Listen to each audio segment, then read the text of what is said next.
ಮೋಹನ್ ಆಳ್ವರು ತುಂಬಿದ ಕೊಡ. ನೀವು ಮಾಡಿದ ಕಲಾ ಸೇವೆಗೆ ನಮ್ಮದು ಏನೂ ಅಲ್ಲ, ಆದರೆ ನಾವು ಕೊಡುವಂತಹ ನಾವು ಮಾಡುವಂತಹ ಈ ಕಿಂಚಿತ್ತ ಕಲಾ ಸೇವೆಯ ನಡುವೆ ನಿಮ್ಮನ್ನು ಕೂಡ ನಾವು ಪ್ರಶಂಸಿಸಬೇಕು ಅಂತ ನಮ್ಮ ಅಂಬೋಣ.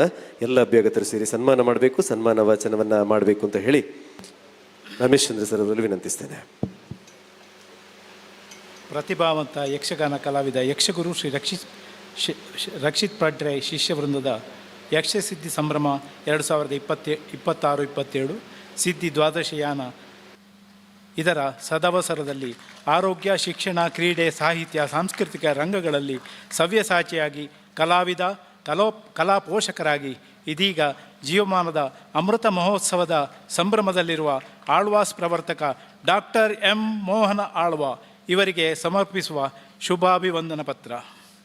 ಮಿಜಾರು ಗುತ್ತಿನ ಮಣ್ಣಿನ ಮಡಿಲಲ್ಲಿ ಕೃಷಿಕ ಮನೆತನದ ಕುಡಿಯಾಗಿ ಬೆಳೆದವರು.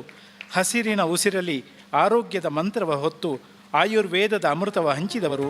ಆರೋಗ್ಯದ ಬೆಳಕು, ಶಿಕ್ಷಣದ ಜ್ಯೋತಿ, ಕ್ರೀಡೆಯ ಕಣದಲ್ಲಿ ಉತ್ಸಾಹದ ಕಿರಣ, ಸಾಹಿತ್ಯ, ಕಲೆ, ಸಂಸ್ಕೃತಿ ಅಂಗಳದಲ್ಲಿ ಅಕ್ಷಯ ಆಸಕ್ತಿಯ ಅಪೂರ್ವ ಚೇತನ, ಅಭಿನಯದಲ್ಲಿ ಭಾವದ ಹೊನಲು, ನೃತ್ಯದಲ್ಲಿ ಲಯದ ನವಿಲುಗರಿ, ಮ್ಯಾಜಿಕ್ಕಿನಲ್ಲಿ ಬೆರಗು ಮೂಡಿಸಿ ರಂಗೋಲಿ ಇಕಬಾನದಲ್ಲಿ ಕಲೆಯ ಸಿರಿ, ಆಕ್ಸ್ಫರ್ಡ್ನ ಗೌರವದ ಗರಿಯ ಹೊತ್ತು ವಿಶಿಷ್ಟ ಪ್ರತಿಭೆಯ ಮುದ್ರೆಯೊತ್ತಿದವರು. ಕಲಿತದ್ದನ್ನು ತಮಗಷ್ಟೇ ಇಟ್ಟುಕೊಳ್ಳದೆ ಸಾವಿರ ಮನಗಳಿಗೆ ಹಂಚಿದವರು. ಸರ್ವವನ್ನು ಒಳಗೊಳ್ಳುವ ವಿಶಾಲ ಹೃದಯ, ಸರ್ವಸ್ಪರ್ಶಿ ಗುಣದ ಮಧುರ ವ್ಯಕ್ತಿತ್ವ, ಅಜಾತ ಶತ್ರುವಾಗಿ ಎಲ್ಲರ ಮನಗೆದ್ದು ನಗುವಿನಲ್ಲಿ ಬೆಸೆಯುವ ಮಾನವ ಸಂಬಂಧ, ಮೂಡಬಿದ್ರೆಯ ಮಣ್ಣಿನಲ್ಲಿ ಹೊಸ ಸಾಂಸ್ಕೃತಿಕ ಜಾಗೃತಿಯ